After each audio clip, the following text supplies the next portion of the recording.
you can even watch back. Giving players all the props or put them on blast. We don't give no hot takes, only talk facts. We're giving all our devotion, riding high on this wave of emotion. Going all out, yeah, cause this is our time. No, ain't no stopping us till we reach the finish line. All in, we came here to win. We're gonna give everything. S-I-C-K on the run. S-I-C-K, sick. On fire, we're ready to fight. We'll bring the house down tonight. S-I-C-K on the run. S-I-C-K, sick. Play it on the car ride, play it when you lounge. X and O, you know that we can hold it down. Shout out to my man Sammy, got it off the ground. And to all the listeners tuned in right now, got debates, analysis, and speculation. This is sports talk for the new generation. You know where to find us, got a reputation. Sick podcast, your #1 sports destination. We're giving all our devotion, riding high on this wave of emotion. Going all out, yeah, cause this is our time. No, ain't no stopping us till we reach the finish line. All in, we came here to win. We're gonna give everything. S-I-C-K on the run. S-I-C-K, sick. On fire, we're ready to fight. We'll bring the house down tonight. S-I-C-K on the run. S-I-C-K, sick.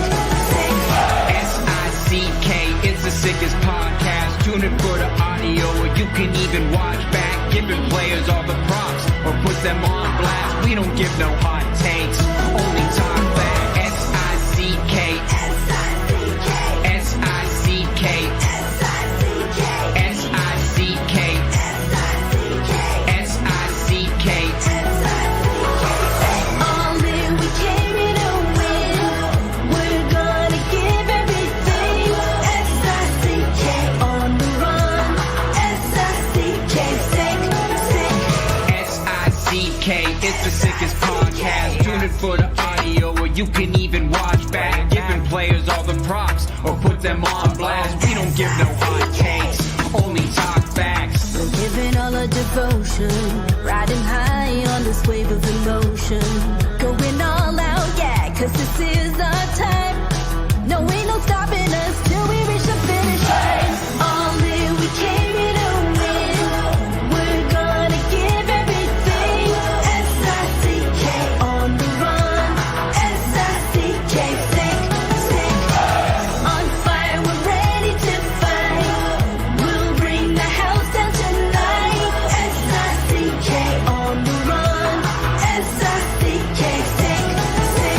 Play it on the car ride, play it when you lounge. X and O, you know that we can hold it down. Shout out to my man Sammy, got it off the ground. And to all the listeners tuned in right now, got debates, analysis, and speculation. This is sports talk for the new generation. You know where to find us, got a reputation. Sick podcast, your #1 sports destination. We're giving all our devotion, riding high on this wave of emotion.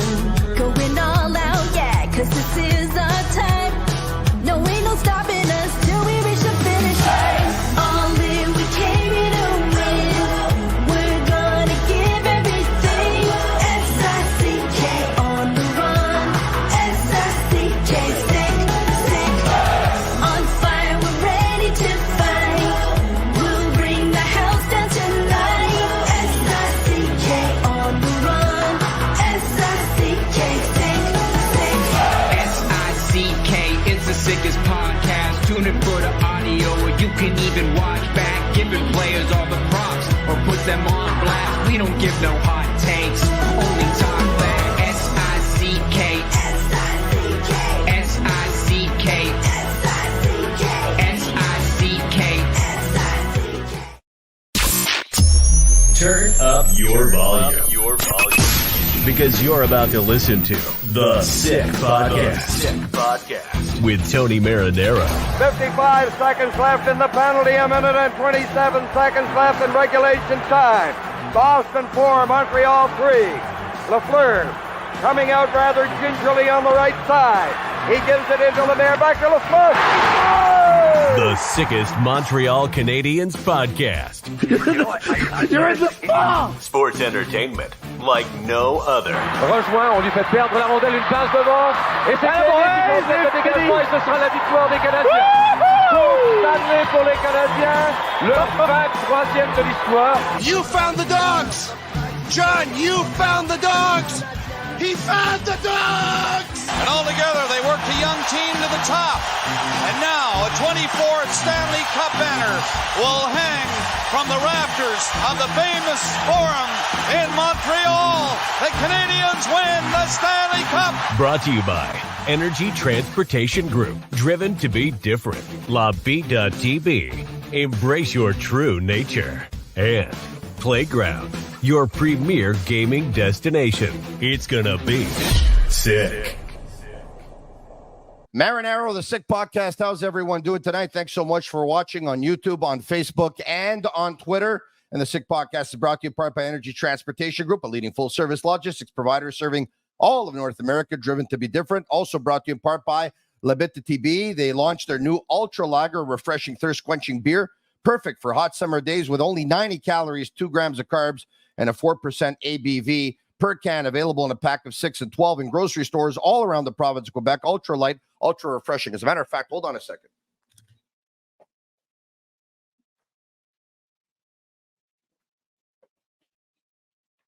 That's what it looks like right there. Look at that. That's what it looks like.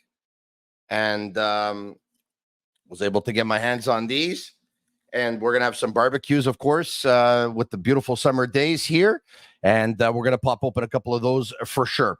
Also brought to you in part by Playground. Play lucky numbers at Playground. Earn your entries daily and return every Sunday for a chance to win a share of the $15,000 in cash prize with a $5,000 top prize. And on July 28, one lucky winner will take home $10,000 at the $30,000 finale. Visit playground.ca for details. Without further ado, I bring him in, a regular collaborator, usually on Mondays, from Sportsnet at sportsnet.ca. Eric Engels, what's going on? What's up, buddy? Hey, see those beautiful pictures of Brendan Gallagher on his for his wedding on Saturday? Wow, I'm telling you, man. Looked like a heck of a wedding. It looked like a heck of a wedding. Were you there? A lot of good-looking people. I was about to ask you the same thing. No, I was not.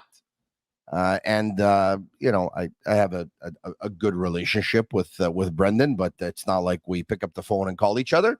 But I know you guys have a very good relationship. I don't know that for a fact, but I can sense it with some of your articles that there's a connection there. Well, I've covered Brendan since he landed in Montreal, right? So it's we're both old timers at this point. It's been a while that he's been in the Canadiens room. Just very, very happy for him. He got married. I haven't reached out to send him a message or anything, but wishing him all the best if he's watching us right now, which I assume he is, you know. Oh, well, I would assume that he's doing more important things right now than watching us. He'll probably watch us during the season, but right now I wouldn't think so. But anyway, all the best to him. And a couple of weeks before him, give or take, I think it was Brendan got married in Montreal on the weekend, and a couple of weeks before him, and Carey Price was in town, and so were a lot of his teammates, of course, who came down, and former teammates. Jeff Petrie was at the wedding with his wife, and Phil Deneau was at the wedding with his wife, and the list goes on. And a couple of weeks before that, Jake Evans got married in Ireland, and a couple of weeks before that, Josh Anderson got married in Italy. Okay? So, a couple of guys tying the knot. Yeah, I think summer of love. I think that's always a good thing when you're in Montreal, you know, that the fact that you've settled down, you got a girlfriend, you got a fiance, you're settled down, you get married. I think it's a good thing because it is, as we know, a city of temptations, and with a very good nightlife. Not as good as they used to be, by the way. Are you and your wife about to renew your vows? Is that what you're getting to, or? You know what? We've never really discussed it at length. So I don't know. I think it's possible. I think it's something that if she wants to do it, we'll do it. If she doesn't want to do it, we won't do it. It could be a good idea to keep you, from going crazy in Montreal. Yeah, well, I could go crazy all I want. I mean, nothing's really going to happen with me. With you need money and looks, and I have neither. So if I was my wife, I wouldn't worry about that. But anyway, Geez, I didn't expect that one, but that one was a good one today, I have to tell you. Okay, but no, it's always a good thing. And by the way, you know, we weren't planning on going here, but since we are here, it's funny because in the past, as you know, there have been players that have been burned by Montreal and everything it has to offer off ice. Mm-hmm. And a lot of people don't know this.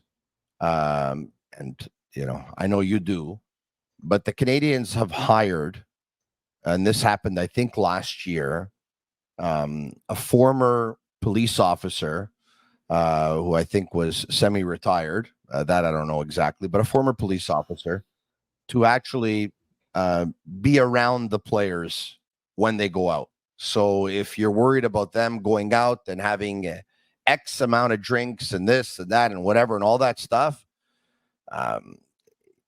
they're under a real good supervision.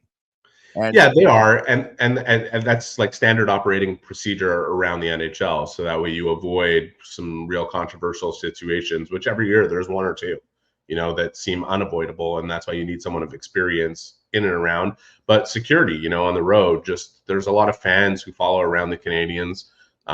They stake out where they might be staying in their hotels and try to get, you know, into the action. And I think it's very crucial to have somebody of experience, especially with a police background, to be around for that, for other reasons as well, which I think everybody can deduce and figure out that if something controversial pops up, you want somebody with that type of experience around, from an advisory standpoint. But, you know, speaking with that person, you know, he said, like, the job is relatively easy now because the kids now, it's not like it used to be, you know, like these kids who grew up training at much younger ages and working with dietitians at much younger ages and not having quite the same experience running through the junior system. I'm not saying that, you know, they haven't drank or done whatever they would do that anybody else from 18 to 22 or from 16 to 20 would do.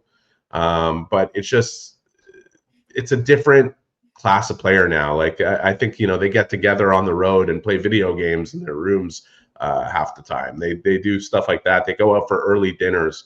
You know, whenever we're on the road and we end up in the same restaurant as the Canadiens do, it's like they booked at 6 o'clock at night and they're back at the hotel at 8 p.m. So oh, really? It's a different world we're living in now versus the one, if you go back 20 years, it was markedly different. They, you know, look, with smartphones being what they are and social media being what it is, the players have to be a lot more careful now than ever before. I mean, back in the day, you can do stuff and there was nobody there to take a picture and it wouldn't circulate. So you can do whatever you wanted almost. And now you got to be careful because even though you might think that there's not one picture being taken, there's all of a sudden there's somebody at the corner of the restaurant or the corner of the bar that will just grab their phone and just like this, pretend that they're actually just reading their text messages and they'll snap a picture.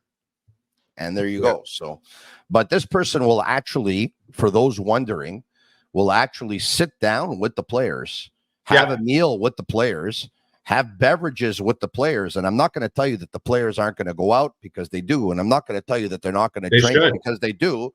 Because boys will be boys, and why should they be any different? I mean, they got to live their lives the way we live ours. But you know, he'll just make sure that things don't get out of hand, and that you know, when they've reached a certain beverage count, that maybe it ends there. But the players are so responsible nowadays that. But I think everybody looks at it from that side, right? When they hear about this, but the other side of it is like he is security.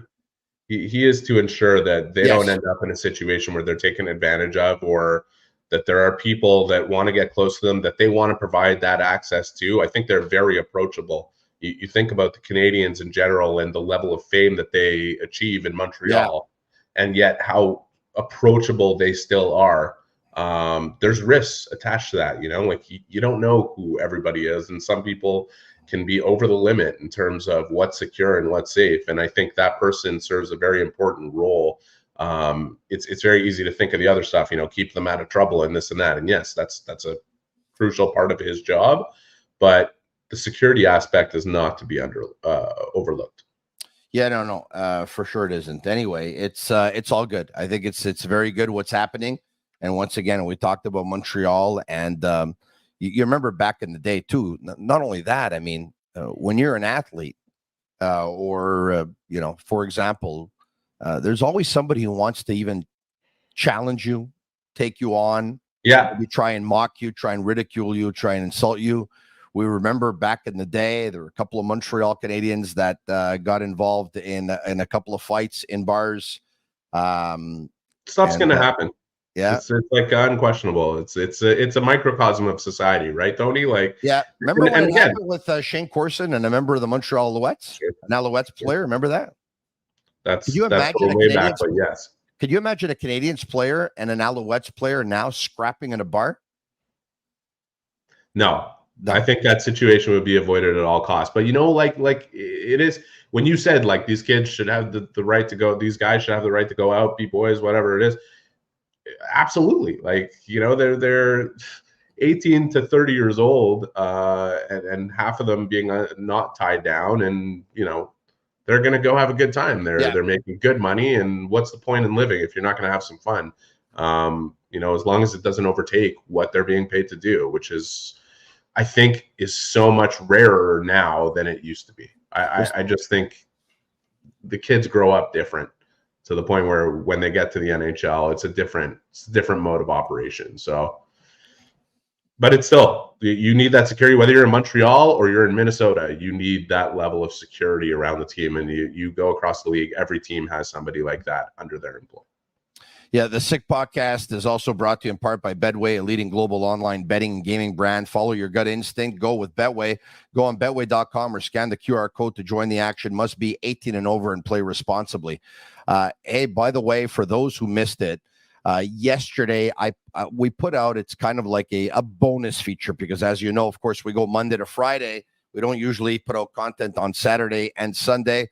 I mean, we did when we were in Vegas at the draft on the Saturday, but yesterday we put out a 10-minute chat that I had with PK Subban about 11 days ago. It happened actually the day before the NHL draft. So if you haven't seen it yet, go out and try and take a look.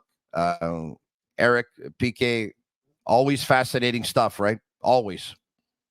PK is an entertaining guy. I think he's doing really good work with ESPN.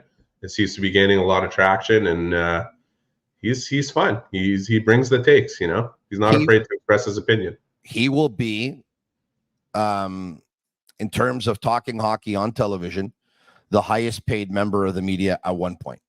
I mean, it's inevitable. It's definitely going to happen.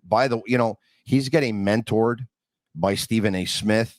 Of course, he does hits with Pat McAfee and this part of the ESPN family. I mean, he's big time. But Stephen A. Smith makes, I don't know how much money. Obviously, he makes over $20 million talking sports. And I don't know how much they're going to end up paying someone to talk hockey, because hockey is not the number one sport to talk about when it's ESPN television. But PK Subban at one point is going to be the highest paid hockey analyst. There's no doubt in my mind. So he's on the right track. I didn't ask him. I know that his back was hurting him, and he had I think it was a foot or an ankle injury at one point, which affected his ability to skate the way he used to.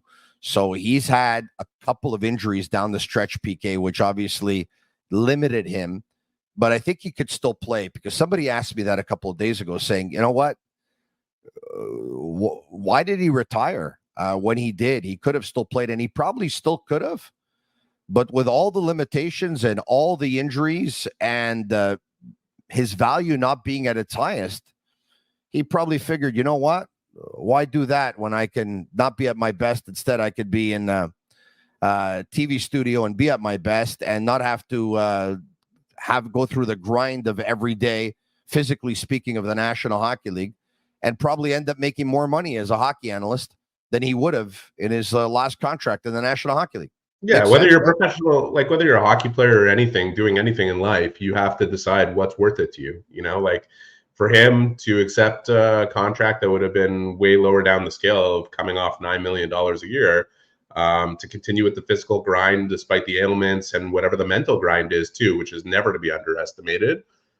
he obviously didn't feel the juice was worth the squeeze. Otherwise, he'd still be playing hockey. I think he's physically probably capable of doing it. Whether or not he wanted to is probably a big factor in how he came to his decision. I don't think he made the wrong one here. I think he's made to be in the media. I think he'll only get better at that job, and it's fun to watch. I don't get to see it very often.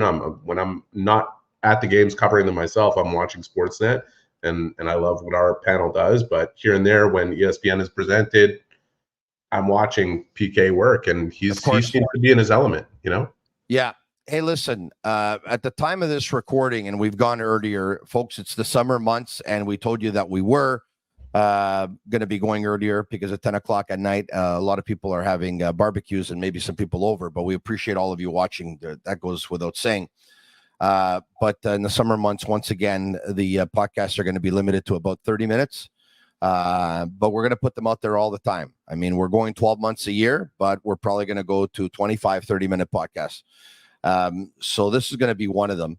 But I want to ask you, because when the season ended, everyone was saying, okay, the Canadiens need a player on their second line. And everyone assumed that player was going to be a player that was going to be acquired by trade, the way it's happened the last couple of years with Alex Newhook trade and with the Kirby Dach trade the year before that. And I specified that we're going earlier than at 10 o'clock, just in case some trade goes down by the time, this is actually showing, or one of the players that we're going to talk about is actually signed. But, Kent Hughes was asked about, are you confident about maybe making a trade in day 2 of the draft after day 1? And he said, yeah, we got some things on the table, and I can't guarantee that something's going to get done, but we've had some discussions. And this year, unlike last year and the year before, nothing happened in terms of a trade. How surprised are you that here we are, July 8th, the Canadiens are still looking for a winger or two on their second line, and Kent wasn't able to pull off a trade just yet? I'm not even a little bit surprised. I felt that this type of stuff could bleed into the offseason, because you look at the trades that were potentially available, especially the guys that we were talking about for months, whether it was Laine or Nikash or Zegras or those types of players. You're looking at hockey trades, and that doesn't have to revolve around draft picks and what was. So I didn't think there was an immediate need there, but also in assessing the trade market, yeah, some players went, right? Like Utah made some big moves for defensemen. Yeah. But the forward market, it's relatively untapped. Not only are the 3 names that were discussed more often than any other names in the lead up to the draft still on the market, which I'm not sure what Carolina is going to do with their player now that they've lost Gensel and they've got some forward needs. I think they could kick the can down the road with Marty Nikash and potentially convince him that he'll be in a better situation with where they're going. I don't think his style fits their style, but they still have time to work that out at his age.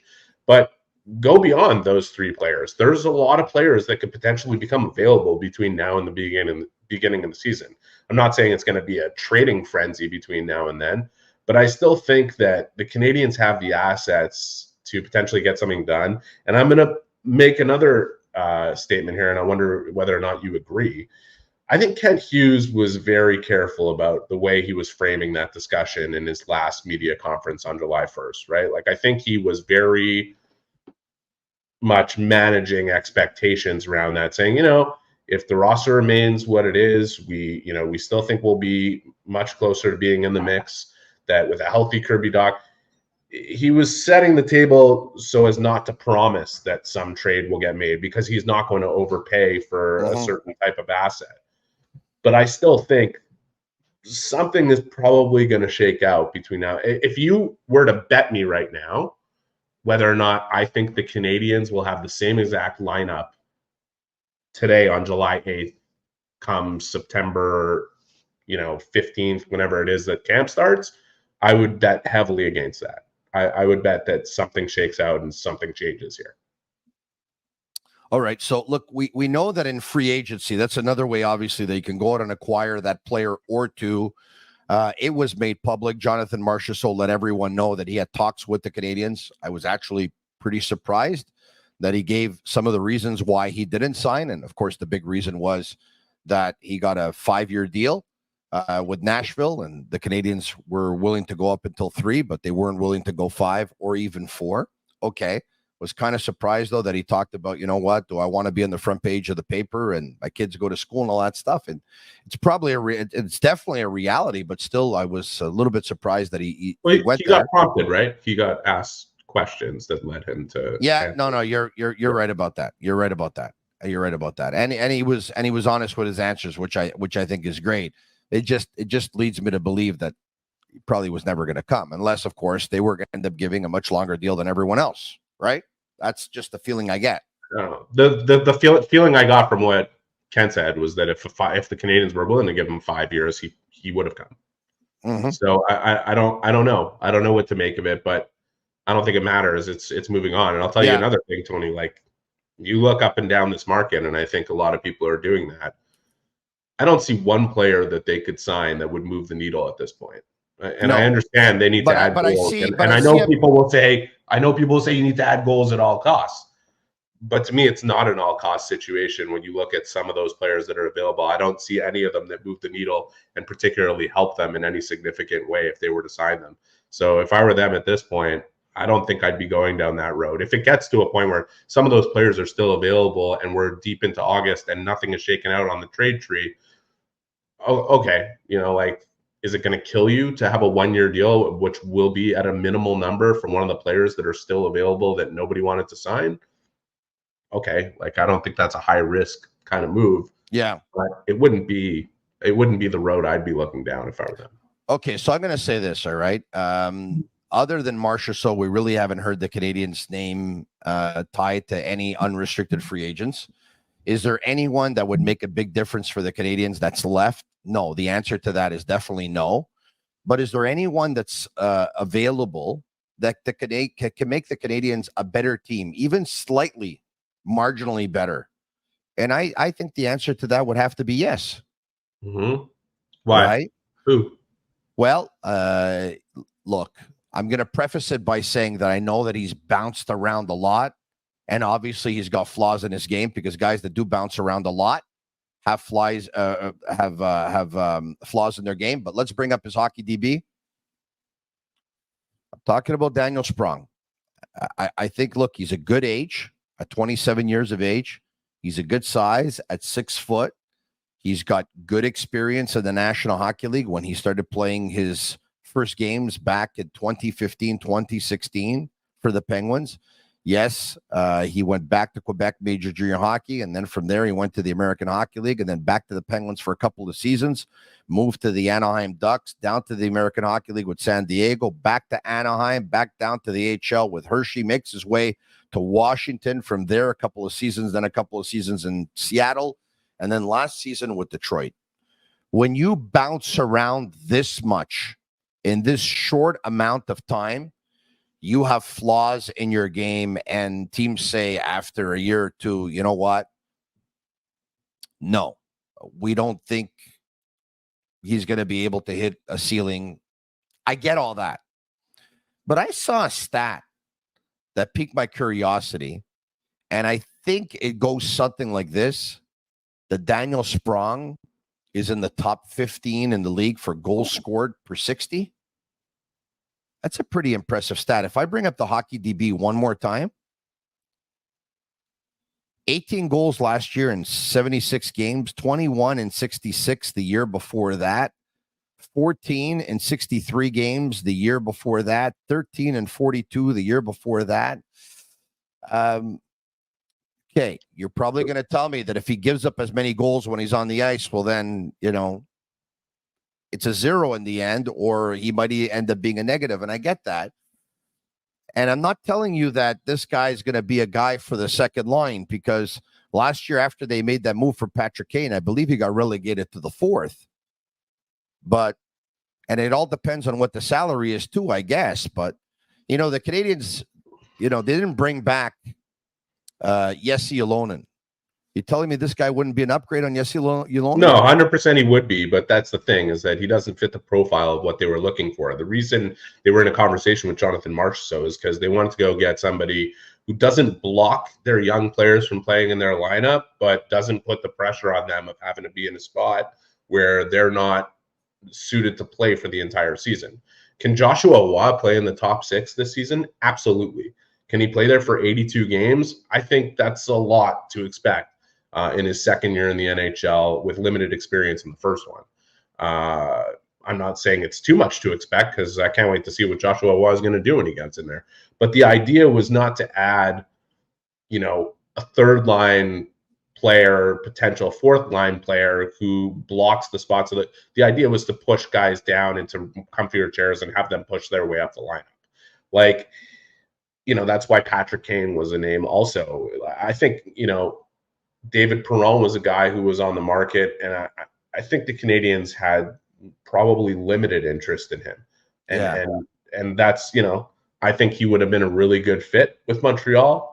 But I think for them is like, if they were going to take a swing in free agency, they wanted a guy that they could say to themselves, you know what, we could definitely put this guy for the next 2 years in our top 6. Yeah, there were years probably where he would have been a better fit. They had a lot of kicks at the can at David Perron, including the draft, of course, when he was drafted. But I'm not going to hold that against him because I think he was drafted something like 26th, if memory serves me well. And I think the Canadiens drafted Pacioretty at 22 or 24 or something like that. So I think they took Pacioretty that year of his draft year. I'll actually just look it up. But while you do, look, if at the end of the day, 3 weeks from now, a month from now, 5 weeks from now, Daniel Sprong is still sitting on the market and the Canadiens haven't been able to work out a trade that they can get a piece that does exactly what I was saying, that pushes some players down into more comfortable chairs and creates a competition for them to move their way up, then maybe they say, yeah, you know what, we'll throw $1 million at this guy. But like, do they need another bottom 6 forward? No, he's not the ideal pick. But I was just saying, if you can't get your guy, he's the consolation prize, right? Where you say, but I totally understand the reasoning because but they also, I think the reason that they're, why they haven't looked that way already is they are inviting Kapanen to camp. Owen Beck is coming to camp. Like, when you talk about not wanting to block young players, if those guys come and show that they're ready to step into the lineup, Emil Heineman is another guy that I don't think people should give up on just because it didn't work out last year the way everybody hoped it would when camp started. Like, they don't want to block those players if they show up and prove ready to start the season with the Canadiens, because those players are going to provide more worth than doing something like that. Now, we'll see. You could always use some insurance, and nobody's going to argue against the fact that the Canadiens need more goals. That's non-negotiable, non-debatable. Like, they need more goals. Yeah. And they have a way of producing many more of them internally, but they still need more. Hey, believe it or not, I actually got it right. Back in the 2007 draft, the Montreal Canadiens drafted Max Pacioretty 22nd, and David Perron went with pick number 26 to the St. Louis Blues. Yeah, David, who was playing for the Lewiston Maniacs back then in the Quebec Major Junior Hockey League. And that's the year that Angelo Esposito went 20th overall to the Pittsburgh Penguins. He was a former Montreal junior, remember that? And then from there went on to the Quebec Remparts, had a great junior career. And a lot of people in Montreal were upset that he was not the Canadiens' first-round pick. And as it turned out, very unfortunately for Angelo, who suffered some really bad knee injuries, a couple of them, he never played a game in the National Hockey League. I think it's really interesting that Perron is going to Ottawa and going to play with Claude Giroux. Two players who had very similar profiles heading into their drafts. Where people were kind of looking at them and saying, okay, there's a ton of skill and flash here, but I'm not sure about the competitive drive. And both of them proved over time just how competitive they are and what great players they could be. David loved hockey. The thing people got wrong about him that led to him being drafted as late as he was at 26 is how much he loved hockey. This guy used to show up. I would go play shinny hockey at Christmas time in Bonaventure Arena in Montreal. And, it was like the 1 5-day break they get in the Q schedule, whatever it is. And he'd show up and start playing there. Like I used to play Yeah. hockey against it. This guy loved the game, and he clearly loves the game, and he's a great character guy. And I thought he would have been great with the Canadiens this time around, but I understand what they were trying. I think they were looking for a bit of a bigger fish, and figuring if they came up empty, then trade will be the way to potentially do that. But again, I don't know. I'm sure you agree. Like, Ken Hughes really managed the expectation. He doesn't want anybody thinking, "Oh yeah, it's guaranteed to happen," and then all of a sudden it doesn't work the way he wants it to, and he's not going to paint himself into that corner. So you heard the story about one of the first purchases that David Perron made when he cashed in his first check in the National Hockey League? Remind me. A skate sharpener. He's very meticulous about his skates, and he wanted to buy a skate sharpener because he likes to sharpen his own skates. Quite a story, that one there. All right, okay. So you know what? Look, it's by the way,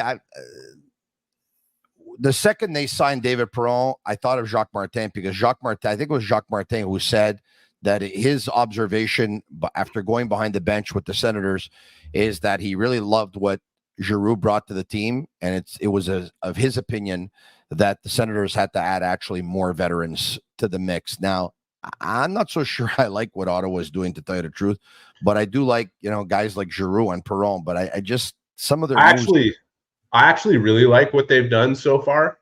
I know they got some flack on the Chikrin trade, but I really like the Amadio. I like the Amadio signing. I like the Perron signing. I like the Ullmark trade, although it's a little risky. They have to get him signed. Yes. And he's got to prove that he can play at the same level in a combo with Forsberg versus Swayman. Correct. Defense and for a much inferior team. Like, you just wonder how much can they manipulate things on the trade market to get some real defense. They need like two good defensemen coming in there. I don't know if Brady Tkachuk's going to want to stay there long term. They better. I don't know either. They better do something in the next year or two. Anyway, enough about talking about the Ottawa Senators. The fact of the matter is, we're talking about the Canadiens, and I said there's a player that is a free agent that would not be a number one choice, would not be a number two choice, would not be a number three or number four. He's not going to make the Canadiens significantly better, but he would make them better because he would give them depth. He would give them scoring. And, he could find a way in the lineup, and he wouldn't be on the second line long-term, probably a short-term Band-Aid, a little fix here and there, but go back down to the third, maybe the fourth, back up to the third, who knows, the second, back down to the fourth. He's that kind of player. He's moved around a lot. That's Daniel Sprong, who once again, his goals per 60 minutes rank him somewhere in the top 50 in the National Hockey League. But I get your point. The Canadiens are looking for someone that will not stop young players or will not be moved around in the lineup so much that the young players may have to be forced to actually fulfilling a role that they're not quite ready for. So if they're going to have to go out and look for a second liner, they're going to have to try and find one who's absolutely legit this way. If Joshua Roy isn't quite ready to play the second line the entire season, he could play the third line for some time. Yeah, I'm not even sure. I don't see one option on the free agent market that I think would be uniquely qualified to do exactly what we're talking about. And I don't see a point. I don't see one on the market, including Sprong, that should be taking away a space from somebody else within the bottom six of the Canadiens. Like, I think they're better off with what they have and seeing how that shakes out before they make any type of move like that. We'll continue to monitor the situation. There's no doubt about it. Special thanks to Energy Transportation Group for their partnership and their support. The same thing goes for Bittt, Tibi, as well as Playground and Betway. For Shane Gaumont and Master Control, thanks everyone for watching. You can watch us on YouTube, Facebook, Twitter, and of course, listen to us on all social media channels and leave us a 5-star review on Apple. It's our way of feeling the love. Have a good night, Eric Engels and Marinaro. And that's a wrap. Hope you don't miss us too much until next time. Follow The Sick Podcast with Tony Marinaro on YouTube, Instagram, Facebook, Google Play, and Apple Podcasts. The Sick Podcast is brought to you by Energy Transportation Group, driven to be different. LaVita TB, embrace your true nature.